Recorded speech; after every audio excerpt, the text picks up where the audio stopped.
Benjamin নেতানিয়াহুর দেখানো কাপুরুষোচিত পথেই হাঁটলেন ট্রাম্প। বীরের মতো নয়, চুপি সারেই ইরানে হামলা চালালো ডোনাল্ড প্রশাসন।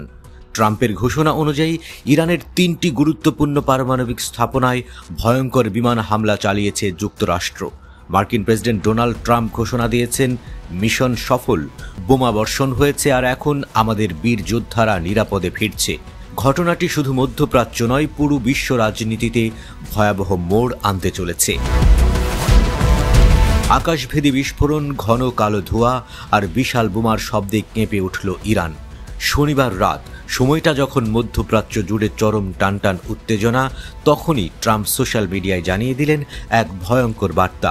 ফোর্দো, নাতাঞ্জ আর ইস্পাহান, ইরানের 3টি প্রধান পারমাণবিক স্থাপনায় সফল হামলা শেষ হয়েছে। একটি পূর্ণ বোমা বোঝাই বিমান থেকে ধ্বংসাত্মক আঘাত হানা হয়েছে ফোর্দোতে। সমস্ত বিমান এখন ইরান ছেড়ে নিরাপদে ফিরছে। এই ঘোষণার সঙ্গে সঙ্গেই বিশ্বজুড়ে শুরু হয় আলোচনা, আতঙ্ক আর উত্তেজনা। সামাজিক যোগাযোগ মাধ্যম থেকে শুরু করে আন্তর্জাতিক সংবাদ মাধ্যম, সবার নজর এখন ইরানের দিকে। ইসরায়েল গত 1 সপ্তাহ ধরেই ইরানে ধারাবাহিকভাবে হামলা চালিয়ে আসছিল। লক্ষ্য ছিল ইরানের পারমাণবিক ও ক্ষেপণাস্ত্র কর্মসূচিকে ধ্বংস করা। তবে এবার সরাসরি যুক্তরাষ্ট্রের জড়িত হওয়া পরিস্থিতিকে নিয়ে গেছে এক নতুন ভয়ঙ্কর মাত্রায়। বিশেষজ্ঞরা বলছেন, ফোর্দো স্থাপনাটি এতটাই গভীর অবস্থিত যে একমাত্র যুক্তরাষ্ট্রের B2 স্টেলথ বোমারই রয়েছে সেটি ধ্বংস করার সক্ষমতা। আর সেটাই ঘটেছে। এটি কোনো সাধারণ সামরিক অভিযান নয়, এটি এক স্পষ্ট বার্তা।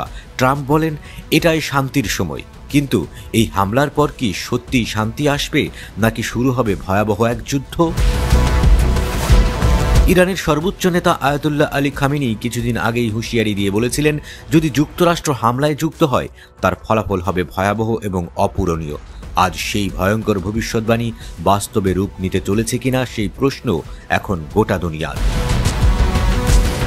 ইরানের পররাষ্ট্র মন্ত্রণালয়ের মুখপাত্র ইসমাইল বাঘাই হুমকি দিয়ে বলেছিলেন যে কোনো মার্কিন হস্তক্ষেপই অঞ্চল জুড়ে পূর্ণাঙ্গ যুদ্ধের সূত্রপাত ঘটাবে। ট্রাম্পের এই হামলা হয়তো তার নির্বাচনী প্রতিশ্রুতিকে উল্টো পথে নিয়ে যাচ্ছে, কারণ তিনি ক্ষমতায় এসেছিলেন যুদ্ধ নয়, শান্তির প্রতিশ্রুতি দিয়ে।